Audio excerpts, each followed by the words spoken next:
Good morning, everybody. We're just going to wait another minute or two to get started. I know we've got some people who are joining us. I think we have all the participants who are going to be presenting here. And as soon as we let a handful more people in, we'll get going and make the best use of everybody's time this morning. But we'll wait just another minute or two, and then we'll get going at probably 2 minutes after 9.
All right, I think we still have a few more people who are going to join us, and we'll let them in as they get here. But we want to make the best use of everybody's time this morning. I'm Joel Brennan. I'm the president of the Greater Milwaukee Committee. Want to welcome everybody who's joining us today. And we're going to talk today about a process that really goes back already about 3 years, the kind of the future of I-794 and the Lake Interchange. And today we have a chance to hear from some of the experts really about process and where we are. A year ago at the Greater Milwaukee Committee, we met just next door to where we are, where we're located at Right Height, and we had the DOT, we had some advocates who are interested in a full removal of 794 and representatives from the Third Ward Association talking about where the process was at that point. Things have moved forward, and we're now a year later and closer to making an ultimate decision on what the community's will is and what the state and our federal partners are interested in here. And so we thought it appropriate just to give people an opportunity to hear from HNTB and the Wisconsin Department of Transportation as to where things stand now, get a chance to offer up some questions as we get to the end of this presentation. But really, this is as much as possible just an opportunity for us to get kind of a pulse of where things are. There are more public meetings to be held in 2025, and you'll hear more about that today. But this is just really a chance for us to kind of plug in and see where things are today. I want to thank Megan O'Connor and HNTB for helping set this up for us today.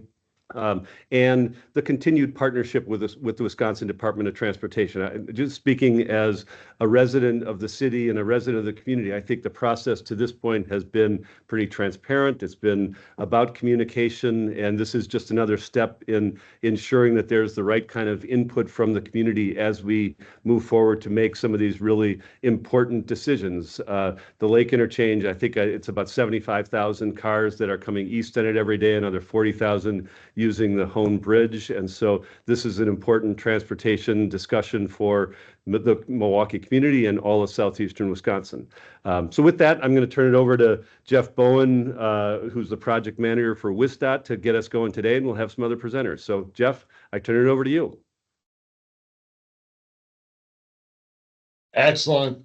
Thanks, Joel. I'm jumping on Dave Pittman's camera here because I'm having some technical difficulties. I think Mike Ernst must have messed with my computer this morning, so I apologize. Yeah, you said a lot there, Joel, and you said it right. This is a key arterial and a key way for everybody to get into the city and out of the city.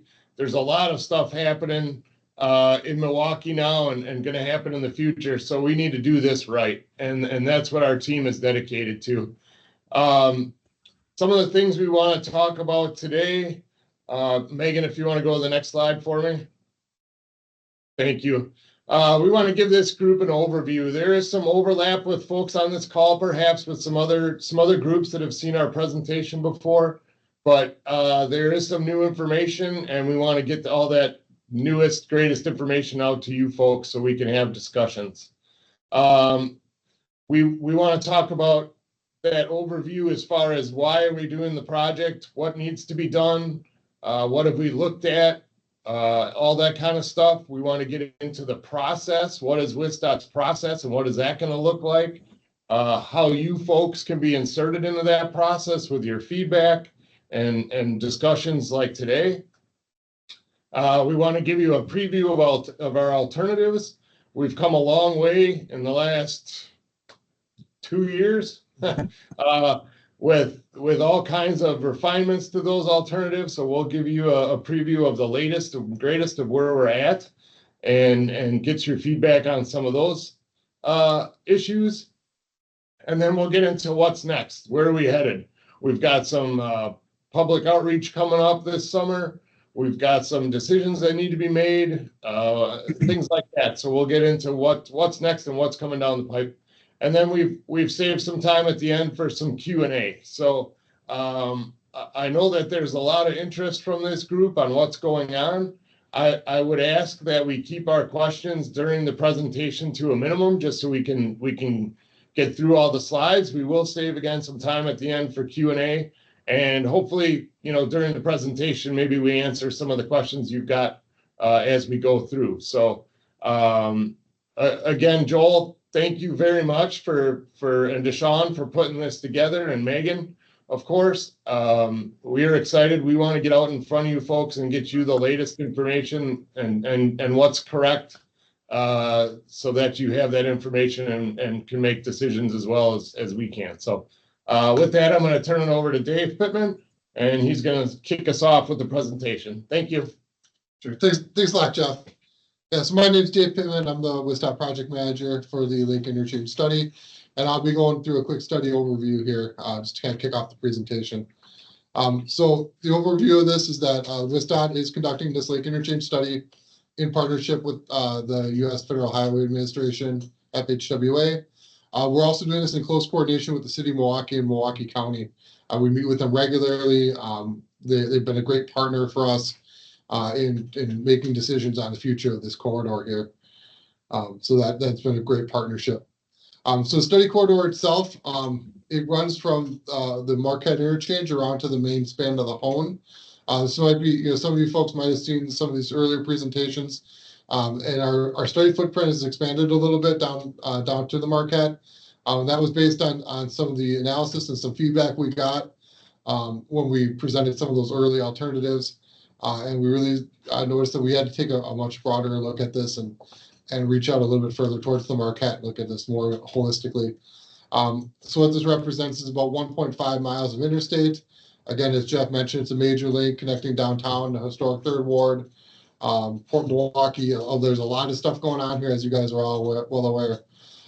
Key fact here: this will not impact the Bohen Bridge or any of the key functions of the Marquette Interchange. So we're looking exclusively at that kind of that east-west and just that little stub of the north-south, but not the Bohen Bridge. That's been a question that's come up a lot, so just want to make sure we emphasize that. So I guess, why are we looking at this area? So the real purpose of this project is to look at the deteriorating infrastructure. The main driver of the project is the bridge conditions.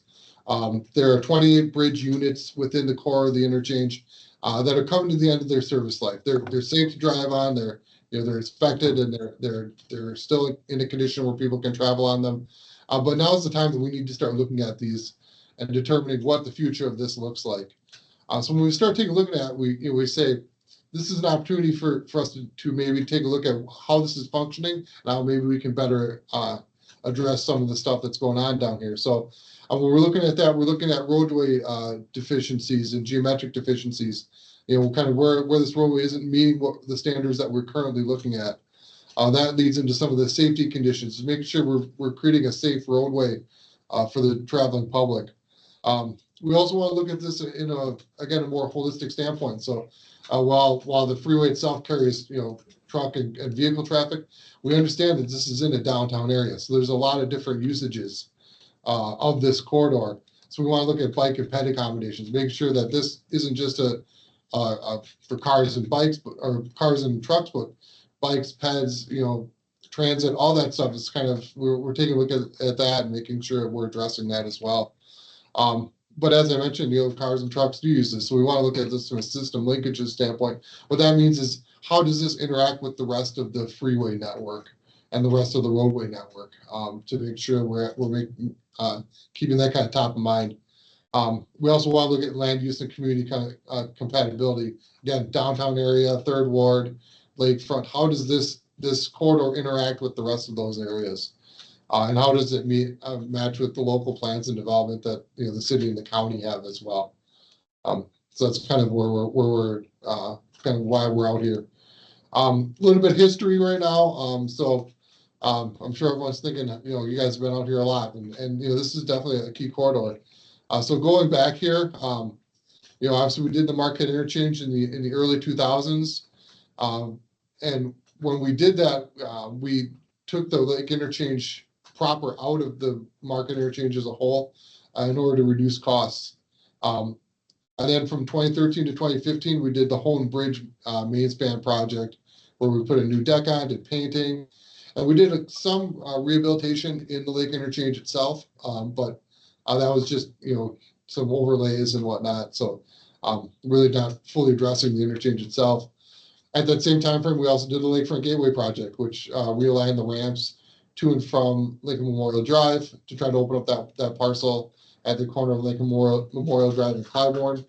So that realignment was done, and that was in partnership with the city and county as well. Again, trying to open up some space, make a little bit safer situation there. So those are the blue, the red, and the green that you see on the screen there. What's left is the Lake Interchange study piece that we're looking at, which is kind of that orange or yellowish color kind of in the middle. Those are those 28 bridge units that have not been, have been just previously rehabbed, but those are the last remaining original structures that are out there. And so that's kind of the key driver of the project is those structures themselves and what those can look like in the future.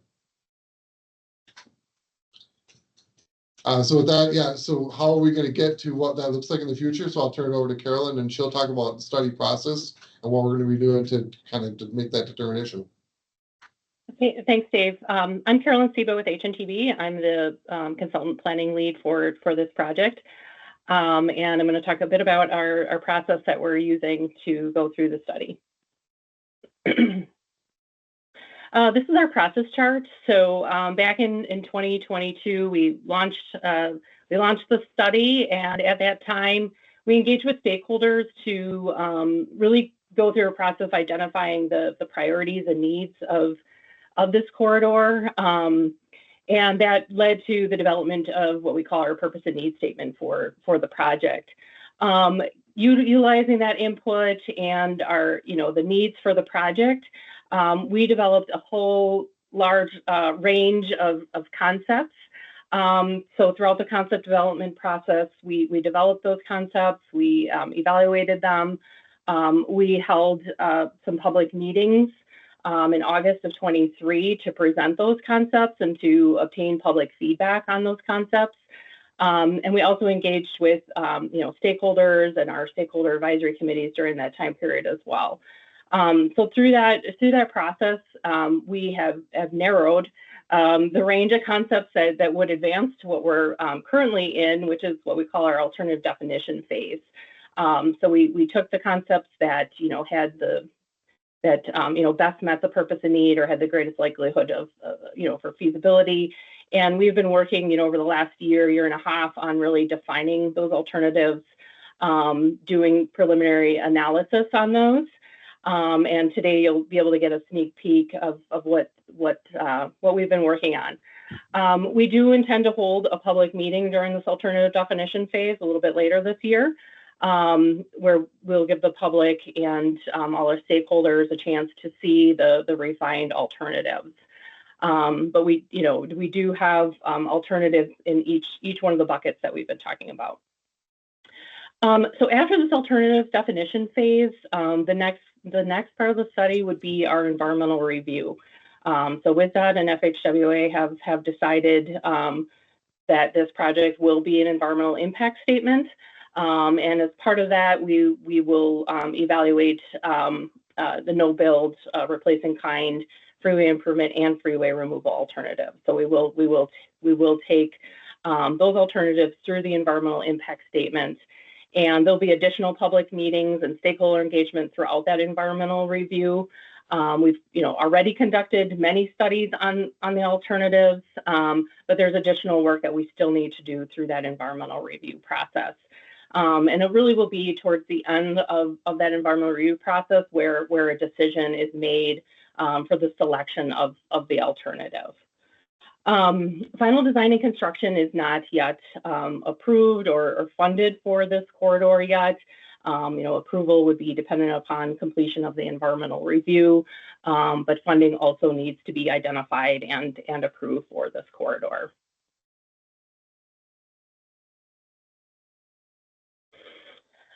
Throughout the study process, we have had, multiple opportunities for engagement. We've received over 3,000 comments to date about this project. We have been engaging, with elected officials, doing, site visits under and around the freeway. We have done extensive local government coordination with the city of Milwaukee and Milwaukee County. We have almost monthly meetings with the city and the county to go over the alternative development. We set up both business and stakeholder advisory committee meetings, and we have held 5 of those to date, and we'll continue to utilize that committee process as we go forward.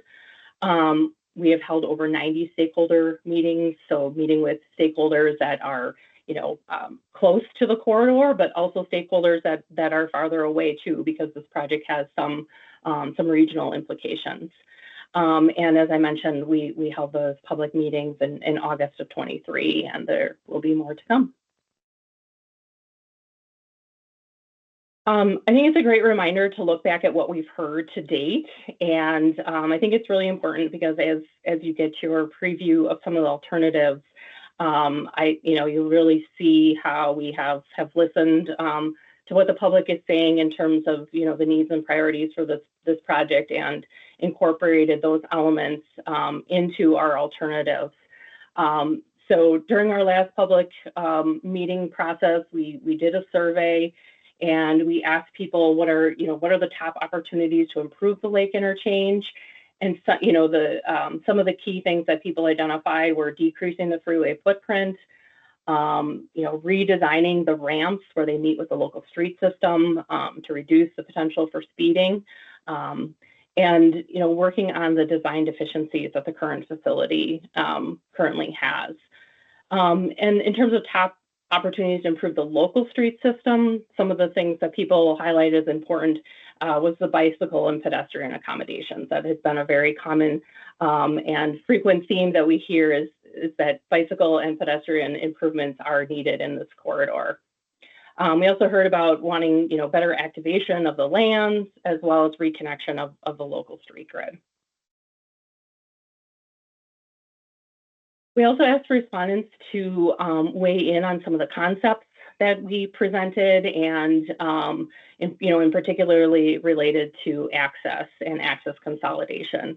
There were quite a few of respondents that felt that there were too many access points within this relatively small area, and that there was, some openness to consolidation of that. But there are certainly other people that felt, the current number of access points should not change. We also asked people about, the home bridge connection and if they wanted to see that continue to be connected to Lincoln Memorial Drive, or if it should be shifted to if that access point should be shifted to a different location. And there was really strong support to keep that connection to Lincoln Memorial Drive from our public engagement.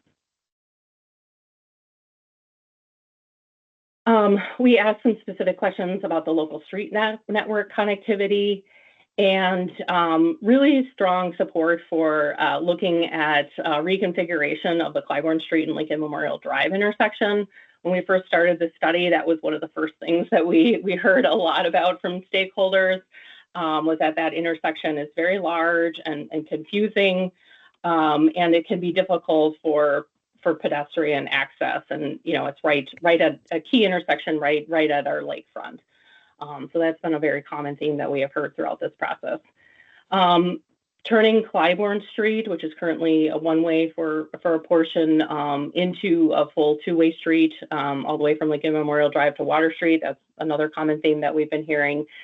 And eliminating those five-legged intersections where the ramps touch down, and creating geometry that would be more conducive to slowing traffic and creating a more safer feeling for pedestrians.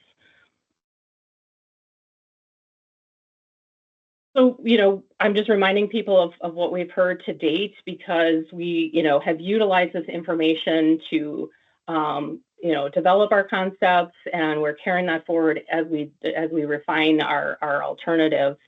In terms of alternatives, we always have to have a no-build alternative as a baseline to compare our build alternatives through. We have, we're down to, well, we've always only had one replacing kind alternative. That alternative has the smallest construction footprint. It's really focused on, keeping this corridor in a state of good repair by replacing those 28 structures that need to be replaced. This is the only alternative that, besides no build, that maintains all those access points that are currently there today. But it also comes with more limited opportunities to improve the local street connectivity and those bicycle and pedestrian accommodations. The freeway removal alternative, this alternative is where that elevated structure in 794 would be eliminated between the Market Interchange and the Home Bridge. And the local street network would be expanded to distribute traffic through there. We also anticipate that there would be less traffic coming through this corridor, as we anticipate people would utilize other routes to I-43, for example, and not come through this corridor. So, but we're designing the streets to be able to accommodate the traffic that would come through here. This alternative provides, an opportunity to fully reconnect the local street grid, in particular to the east of the river. There's also changes to the west of the river on the street grid, and it provides those opportunities to provide complete streets, as well as having the most opportunity for land development. The freeway improvement alternative, we're really down to, we really have one, but there's it's two, because we have basically a sub option in terms of how we would treat the access at Jackson and Van Buren. And Mike will be showing you those differences here in just a bit, but this would maintain the freeway between the Marquette and maintain 794, maintain that system connectivity, but we would do it in a manner that would reduce that freeway footprint. This alternative, in comparison to the replacing kind alternative, allows us to fully address all the design deficiencies that are out there along this freeway corridor today. It consolidates the access to, home to Lincoln Memorial Drive and at Jackson Van Buren. It provides opportunity to improve the local street connectivity, north, south, and east, west. So there's a lot of improvement on connecting downtown, the historic Third Ward, and the lakefront. And there are also significant complete street and bike ped accommodations that we're able to propose as part of this alternative. And just a few other additional items on our alternative definition. Looking at the freeway configuration, so you'll see different options in terms of replacing kind, keeping it essentially in the same configuration. Freeway removal, obviously we would be substantially reducing the amount of freeway out there. And then freeway improvement, we have options to kind of help bring the freeway mainline together to lessen that footprint. In terms of access points, I mentioned we are looking at access consolidation, both on the freeway, for the freeway improvement, and then the freeway removal essentially puts access to the endpoints. So there still is access from the Market Interchange and the Hone, but there are not any additional access points in between. We are looking at, for the freeway improvement, whether we should do left-handed or right-handed ramps. So we have some access items that we are going to carry through and continue to review. And then, part of one of the big things that we've been working on over this last year is the local street network. So doing the traffic analyses to understand what travel lanes we need, what do the intersections look like, and what kind of new street connections do we need to be able to, maintain mobility of vehicles and people walking and biking in this corridor.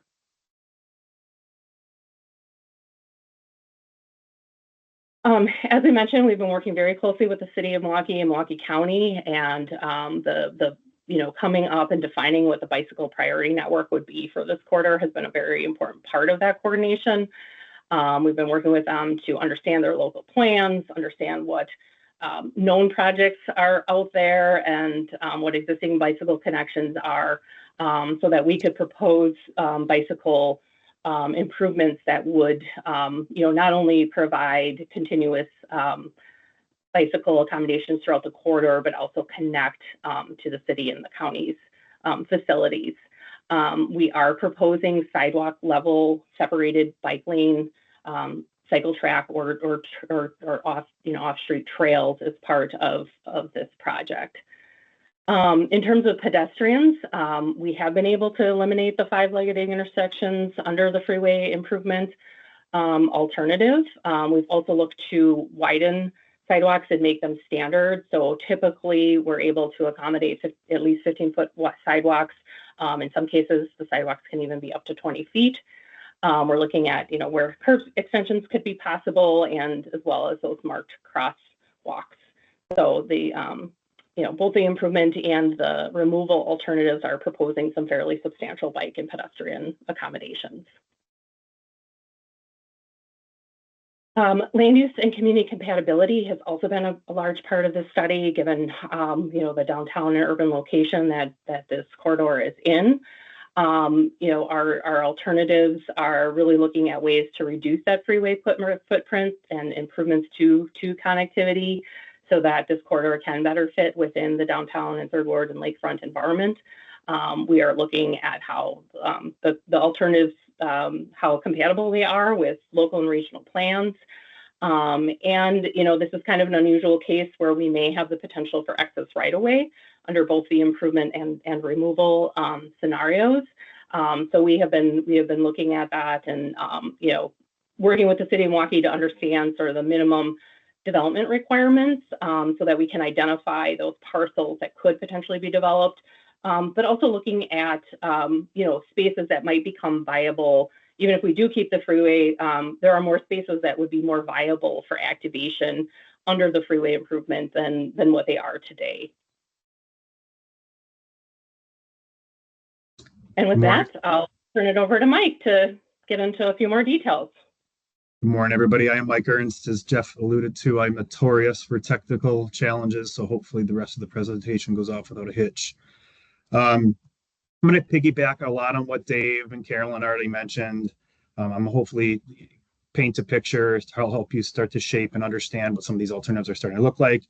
We aren't done. They will evolve. You will see some variances between what you see today and what ultimately is you see at a later date. But I want to highlight some, the interchange configuration. I want to highlight some key aspects at the local level, and then what the resultant is for some of the land around the area, around the alternatives. And then with regards to multimodal, we do have some slides at the end where we can go see some of the more specifics, some bird's eye renderings, if you will, of what these intersections can look like. So I'm not going to talk too much about multimodal. Our first alternative that we want to kind of walk you through is the replace in kind.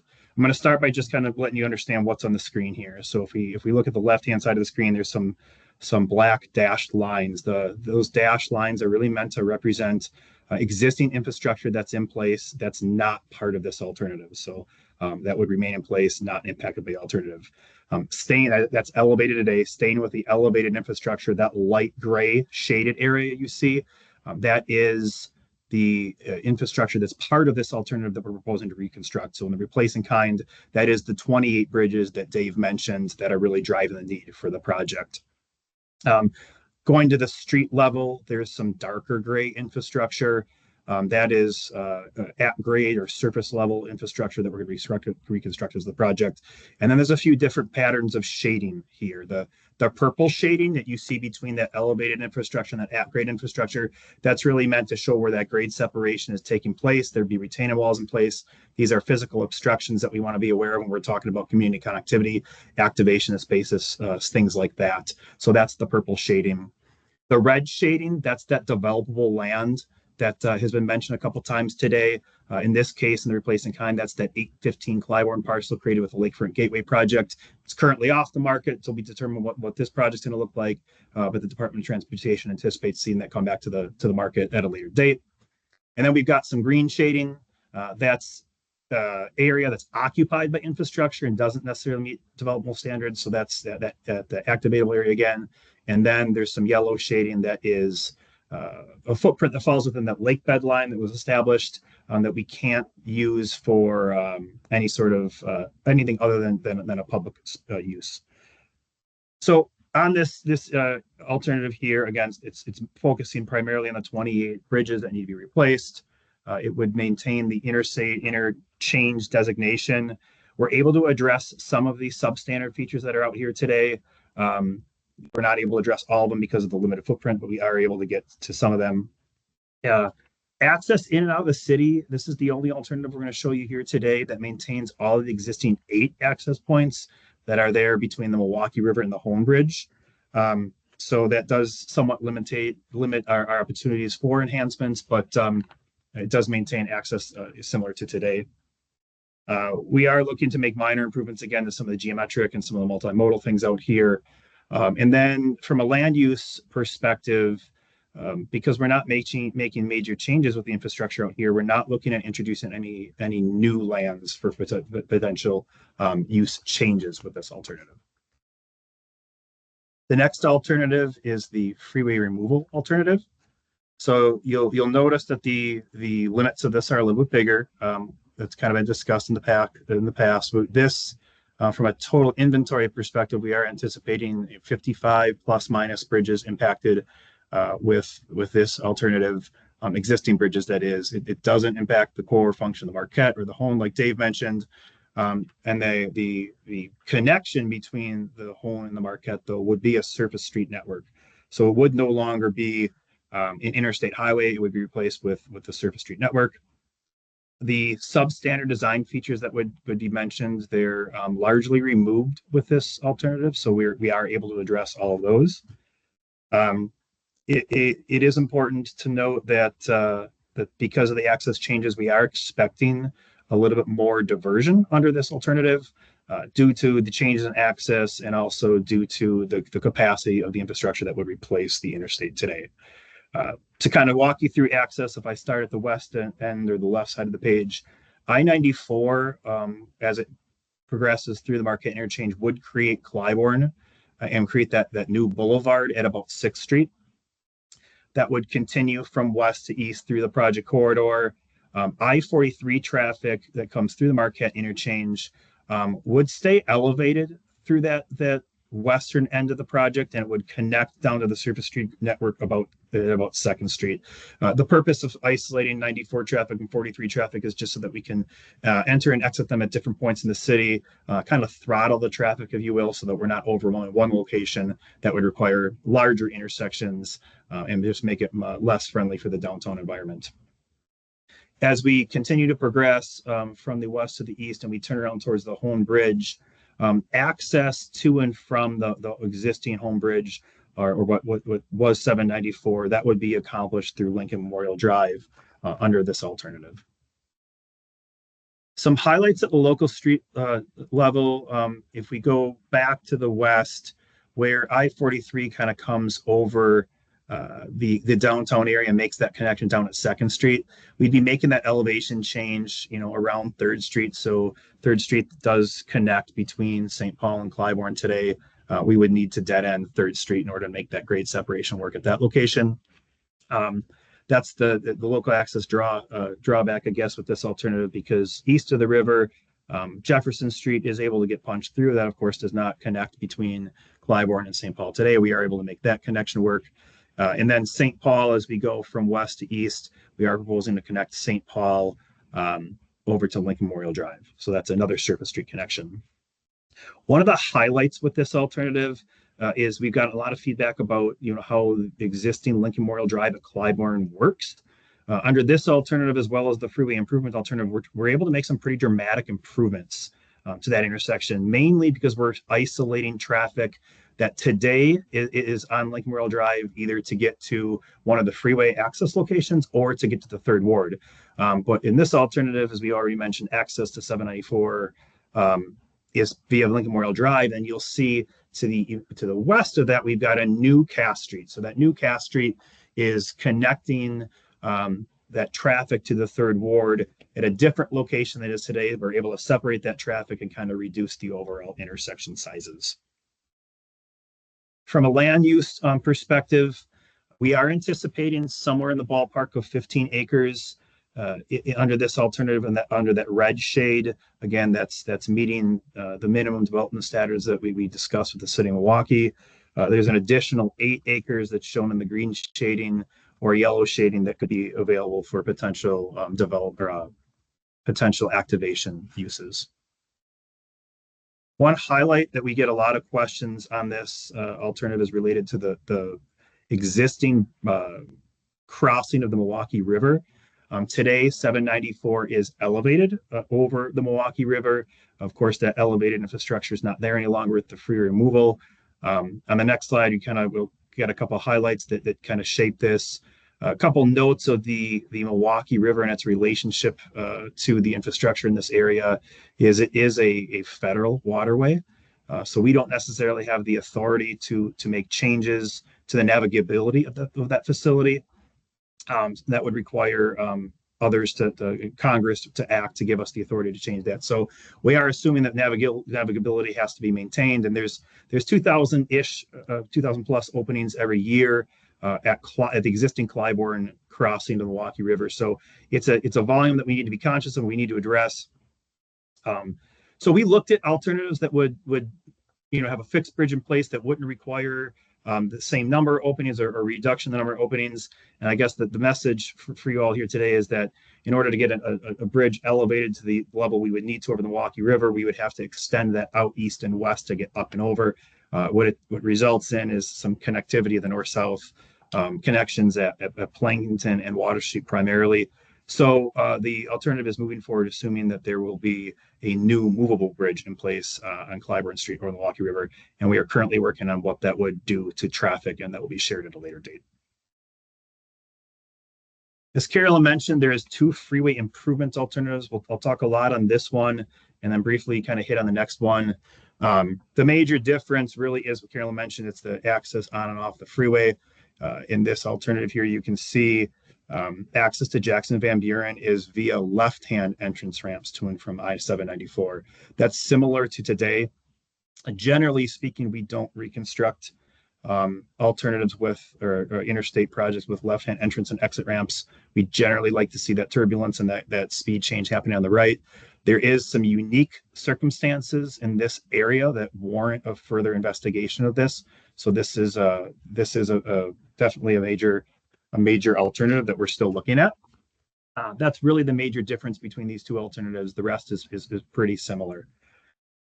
Under the freeway improvements alternatives, we're anticipating in the ballpark of 38 to 40 bridges to be impacted. So a little bit more than that, the 28 bridges driving the need for the project. The opportunity there, though, is that we can do some things we can't do just with replacing kind. So we have a little more opportunity with the freeway improvement to make some additional improvements to some of the substandard features down here because we have a larger footprint. We are under this alternative reducing access to and from the freeway from those 8 existing access points to 4 access points. That opens up some other opportunities. Again, to and from the west remains the Jackson Van Buren, and to and from the south here stays at Lincoln Memorial Drive, similar to what you saw in the freeway removal alternative.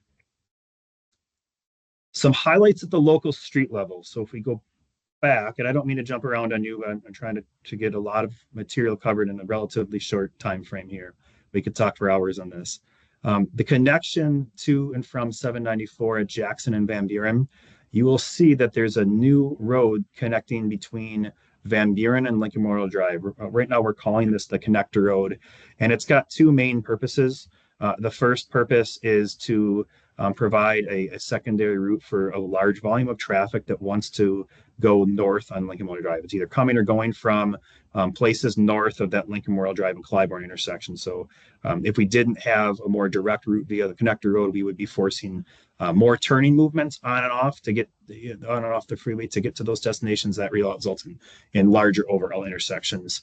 In addition to being able to reduce the overall intersections, this does pull some of the traffic off of Clybourne Street, which affords us the opportunity to reconstruct Clybourne Street with a narrower cross section, if you will.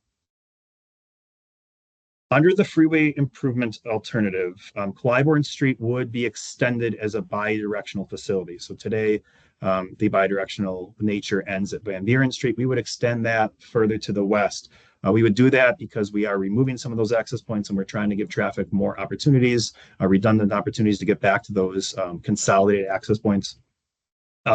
We would also propose to extend bidirectional Clybourne all the way over to Plankinton. And the reason that we're trying to do that is we're trying to promote more utilization, a greater utilization of that existing Plankinton interchange.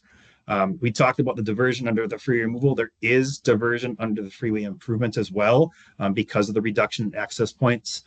So anything we can do to promote diversion helps. Important note with the improvement is the diversion is expected to be relatively isolated under this alternative to just existing interchange locations that are connected to the existing freeway infrastructure immediately adjacent to the project. From a new local street modification perspective, under this alternative, we are also able to punch St. Paul through to Lincoln Memorial Drive. So that's something that we're very happy with. And similar to the freeway removal alternative, in order to get that Lincoln Memorial Drive and Clybourne intersection smaller, we're introducing a new Calf Street that, again, allows us to separate the traffic entering and exiting the freeway and the traffic entering and exiting the third ward. From a land development perspective, the freeway improvement alternatives are expected to produce somewhere between 6 to 8 acres of potentially redevelopable land and an additional 11 to 12 acres of activatable space as well. This next drawing is showing the freeway improvement alternative, but this time with the right-hand entrance and exit points. Hopefully you notice there's slightly more red in this alternative. It's because there's just a little bit more consolidation in the freeway. We have done what we can to consolidate the alternative with left-hand ramps, but it's a little easier in this alternative. So we see a slight increase in that red space, if you will, for that potentially redevelopable land. And we're still evaluating what makes sense with regards to traffic operations and safety, and of course its impact on the physical environment and around the corridor as well. So we anticipate making a decision at some point, but for the time being, both the left-hand and right-hand alternatives will be alternatives that we're carrying forward with through at least the PIM. So as we mentioned, we have some additional information, some 3D renderings we can show you that kind of tell maybe a more intimate picture of what's going on at the street level. So I think at this point, Carrie Elfin, if you wouldn't mind walking through those with us, much appreciated. Yes, yeah, I'll try to be concise here because I know we want to make sure we leave some time for questions and answers. But we've started to develop some 3D renderings at some key intersections along the corridor so that you can really get an idea of how these different features are starting to come together. This is at the intersection of 6th Street and Clybourne Street. So really where the change here would be only under the freeway removal alternative. For the replacing kind and the freeway improvement alternative, we don't go to the west of the river for the most part. So the intersection here would remain the same under those alternatives.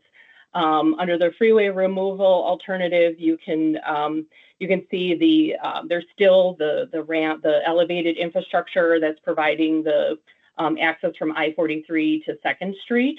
But there is some elevated infrastructure that is removed because the 94 traffic would be coming down at 6th Street. So that elevated infrastructure would be at grade by the time you get to 6th Street for that access point. You can see the intersection sizes between the replacing kind and the freeway improvement is somewhat smaller than under the freeway removal because this is an intersection that would really need to take that brunt of that traffic coming from 94 today and to be able to distribute to the local system at this intersection. We also did want to add in some truck traffic because, with the removal of the freeway, trucks coming and going from the port would need to still utilize this corridor. We are anticipating that truck traffic would be, diverted to other areas also, but there could still be some of that truck traffic coming through this corridor. So we do need to account for some of that within the Clybourne cross section. You can also see the sidewalk level cycle track that's proposed on the south side of Clybourne in this alternative. Next slide. This is a view looking southwest at Broadway and Clybourne Street. And here we're showing all the different build alternatives because the conditions do change depending on the alternative. On the replacing kind, this intersection really does look like existing conditions for the most part. You can see the elevated infrastructure in the background. You still see the Broadway ramp there where Megan has the cursor. So that still would stay, as well as that five-legged intersection in that area under the replacing kind. As we shift to the freeway improvement, both the left-hand and the right-hand options would eliminate that Broadway ramp. So you no longer see that in the pictures, and that does open up that space under the freeway, under those alternatives for potential activatable space. And then obviously under the freeway removal, you no longer see the elevated 794 structures.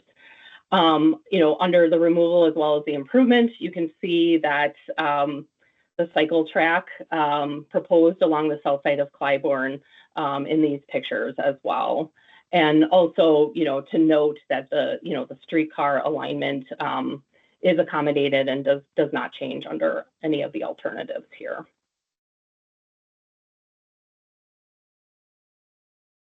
This rendering is at St. Paul and Van Buren. We have 3 here because under freeway improvement, this view doesn't change whether it's left hand or right hand. But you can really see the impact of punching through the St. Paul corridor to the lakefront here. So under the replacing kind, you still see the elevated infrastructure and the termination of St. Paul before we get to the lakefront. Under freeway improvement, St. Paul is kind of instead of going just straight like it does on the freeway removal, it does turn south a bit, and that gave us the opportunity to expand the potential for some potential developable land. So that was the main reason for that. But St. Paul does connect to the lakefront, and you can also see the sidewalk level separated bike lanes along St. Paul in both the freeway removal as well as the freeway improvement. I think you can also notice under the freeway improvement compared to the replacing kind that the overall footprint of the freeway is much less.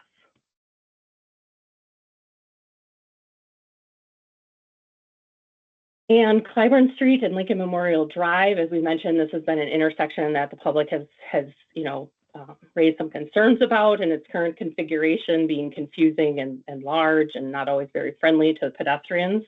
So that condition would largely stay under the replacing kind alternative. But the improvement and the removal alternatives, we have an opportunity to enhance this intersection and to simplify it and reduce its footprint. It is slightly larger under the freeway removal alternative because we do need some additional lanes to accommodate the higher volumes of traffic associated with the freeway removal alternative, but still a substantial improvement over existing conditions. Pedestrians would be able, and bicyclists would be able to access all legs of the intersection under both the improvement and the removal. You can see those that bike infrastructure in the green being carried through on both of those alternatives in a very similar configuration. And, you know, this really provides a really nice link to all of our lakefront walking and biking paths.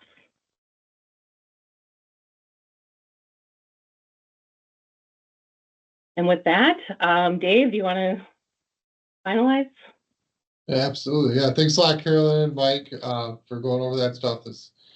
Hopefully everyone got great information out of that. So I guess what's next for us? So again, as Carolyn mentioned, we'll be doing some public involvement. We'll have a meeting later on this year. We'll present some of our information that we've seen. We've been working on over the past year and a half, 2 years.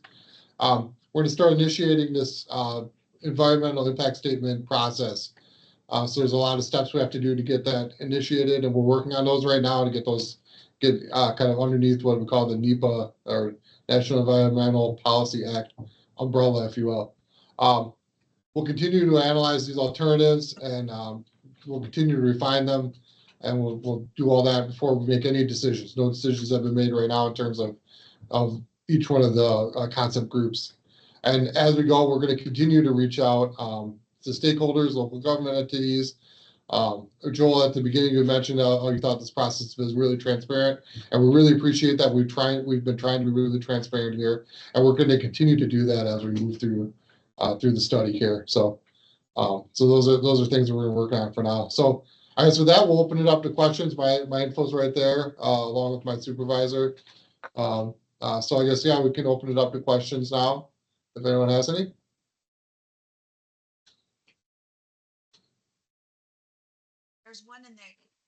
There's a question in the Q&A. I just posted one in the chat about, you know, we all are kind of aware of the disruption happening at the federal level, and ultimately, you know, this is a mix of this is a project that incorporates federal, state, local partners. Ultimately, do you have any sense of, if there's disruption at the federal level, what impact that has on the ultimate decisions that we're going to make, like the flow of funds from federal DOT down to the state, if anybody can address that? Yeah, Joel, maybe I can handle that one. You're right. There's a lot of disruption right now at the federal level. We are at the DOT are in constant discussion and constant back and forth with our partners at FHWA. Some of our procedures have changed. Some of our timelines have changed slightly, but they are constantly reassuring us that, you know, as of today, and I haven't talked to them yet this morning. Things may have changed, but as of yesterday, let's say, you know, it's business as usual to an extent, right? So we're still meeting with them. They're still able to approve things. The funding is still there. Like I said, some timelines have changed slightly, some other little things, but we're still going to have projects. We're still going to get their approvals. And hopefully from the stakeholder side of things, from your side of things, you won't notice any difference. So again, that's subject to change at any moment, but that's what we're working with right now. So that's a good question.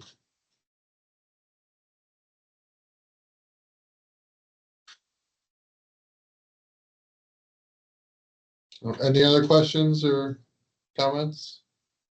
I see another in the chat. When will traffic studies for each option be available for the stakeholders / public to review? Sure. So as I mentioned, we're going to be having a public involvement meeting again a little later this year. At that point, we're anticipating having all our traffic analysis and traffic studies completed. We'll be able to present those to the public at that point in time. But right now, that's actively being worked on. We got one of our traffic experts on here, and I know he's cranking, him and his team are cranking away on this right now. So that's a big piece of the puzzle here.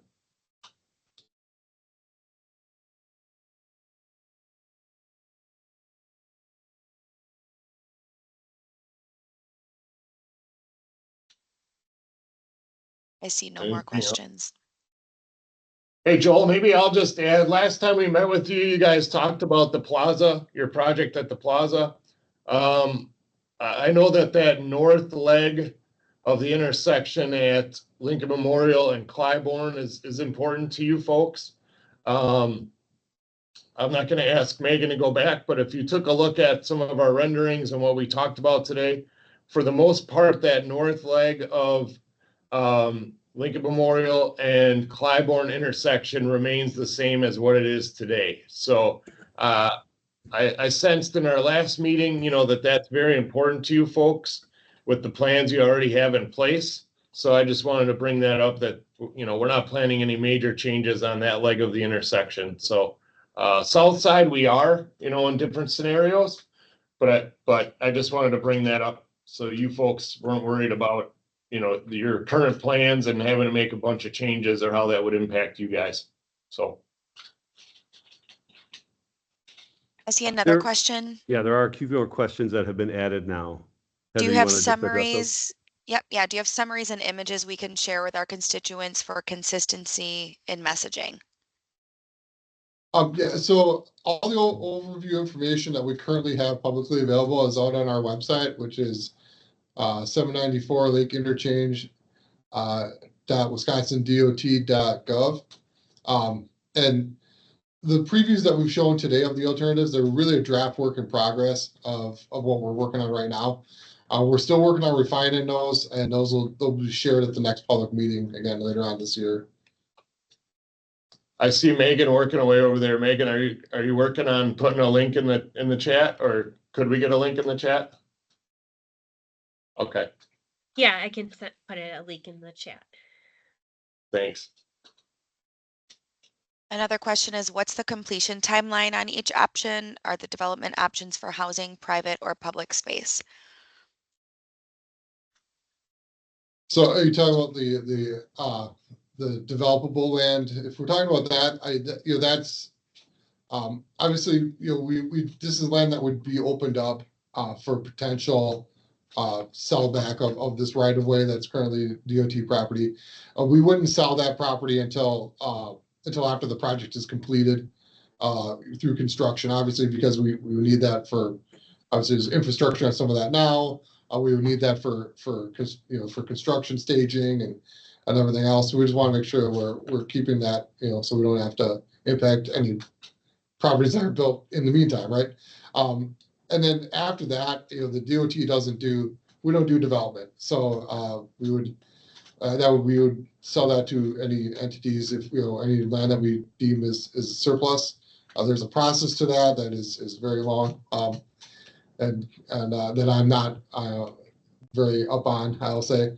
But at that point, it would be up to the city for any kind of zoning, and then that developer to do that kind of development. Yeah, just to add to that, I think we would work closely again with the city and the DCD with the city and however they want to operate. That's, again, like Dave said, that's really not our thing at WisDOT, is to determine development and all that.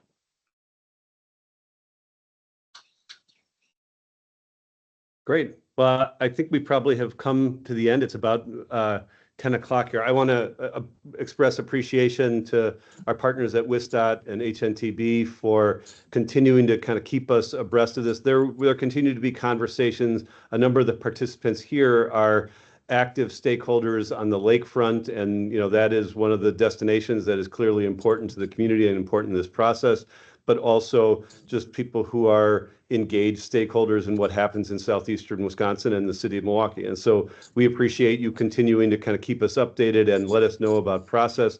There'll be more ways for us to engage in this process, and we will take advantage of those. But again, for today, I just want to express appreciation. I used to be colleagues with some of you at the state level, and you're still doing a great job, a great work there. So I appreciate that, and we appreciate you doing this on behalf of our members today. So thanks, everybody. Yeah, great, Joel. Thanks for having us. Yeah, thanks for everyone's time. Really appreciate it.